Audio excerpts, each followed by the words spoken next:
covered overtime. All right, don't get scared. Oh, gee, baby. What?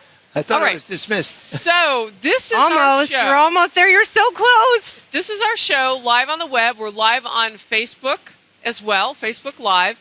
And normally, Lanny, I would tell you that there are no holds barred, but our show on TV was like that today. So I don't know that this will be all that different other than the fact that there will be no commercials during this next few minutes or so. Okay. If you want to give a shout out to people on Facebook Live, you can. I know you have a lot of followers and social media. I have an 18-year-old who actually teaches me how to do Facebook. So hello, Excellent. Josh. That's And, great. Yeah, you've got a son who's going into Penn State, not far from here. Just about to be a freshman. And I have an 11-year-old who's also gets on me because I wanted to keep my BlackBerry and he took it away from me and I have to use an iPhone. But you just wanted one device. Aw, yeah. Excellent. I have a question for you since you spent so many years with the Clintons. How frustrating, because you said such nice things about Hillary Clinton during the hour of the TV version of us, how frustrating is it for you that the message about the person that you know Hillary Rodham Clinton to be is not only not the message that most people are getting from her, but that's not how they feel in general about her, no matter what she seems to say? It's a great question. And all of her friends, and they're all here, one from kindergarten I just met. So there are so many Wow. people here and want to get an answer to your question. I'm nothing like I was in kindergarten. Is that going to help her? The gap between what we know her to be and know with a certainty the kind of person, the kind of friend, the kind of sense of humor, all those human qualities, and the perception, the gap is so huge. Yeah. That's what she needs to work on. Okay, but why is there that gap? Because her husband doesn't have that gap. Essentially, what people say is what you see is what you get. He's an affable person. He's able to reach out to people. Same with the president. Same with George W. Bush. You may despise his policies, but, you know, he's the kind of guy that seems likable. He was a pretty straight shooter. But there is something about her, and please don't tell me it's because of her gender, because there have been many other female politicians who have been very successful. Why can't she overcome that gap? Well, first of all, let's not have short-term memory.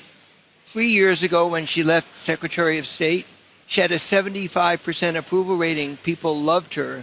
When she starts to run for office, and it happens to many people. My old friend George Bush had great positives when he was governor of Texas. Mm-hmm. The political machinery of our culture can be brutal. She and hasn't the even become American president yet, though. People then see a cartoon character. Yeah. So she's got to, you're absolutely right. She's now gone down.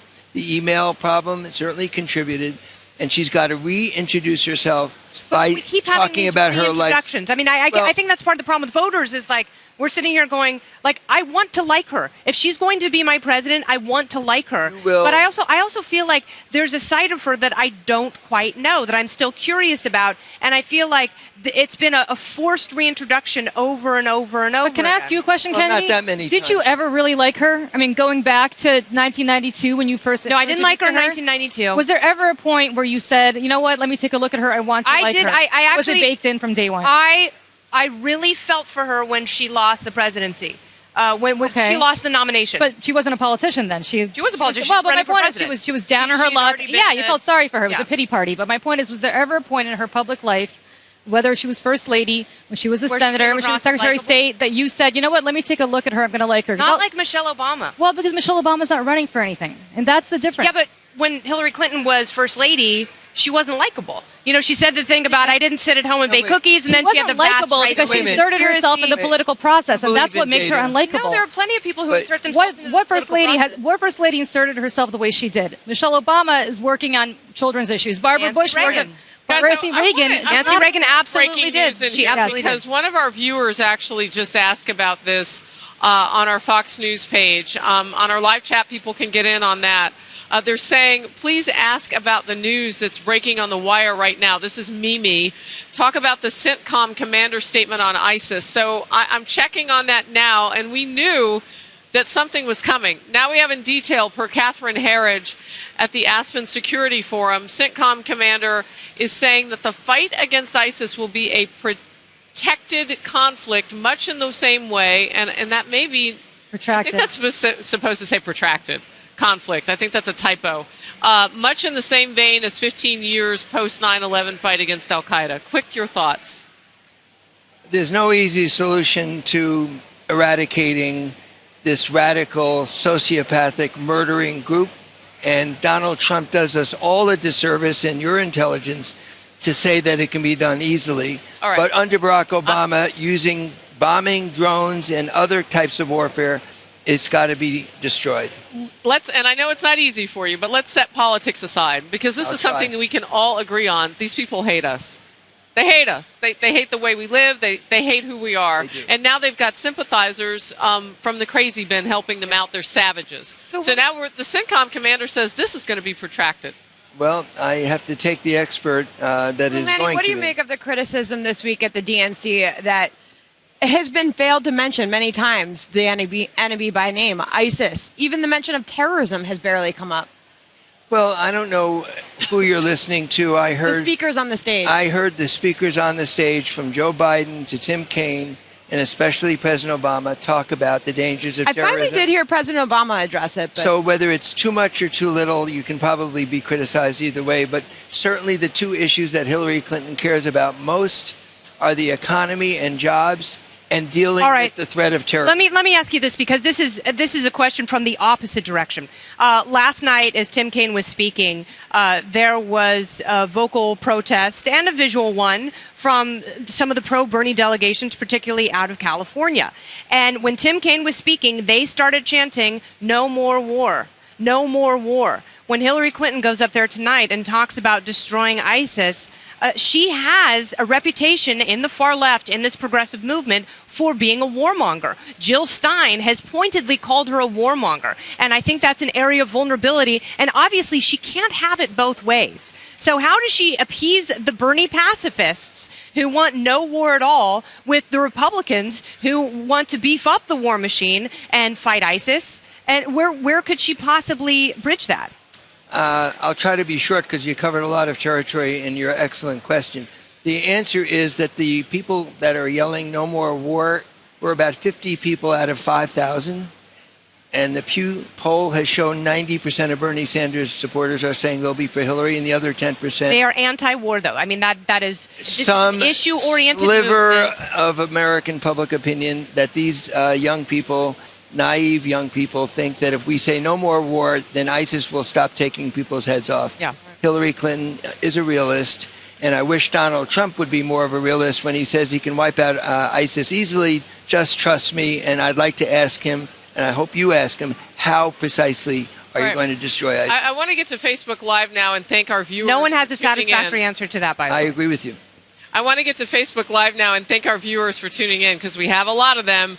John Soriano, Bernadette Van Ellen, just a lot of people we want to give a shout out to. I have a question for you, just in terms of where Hillary Clinton is right now post this convention, because everybody gets a little bump.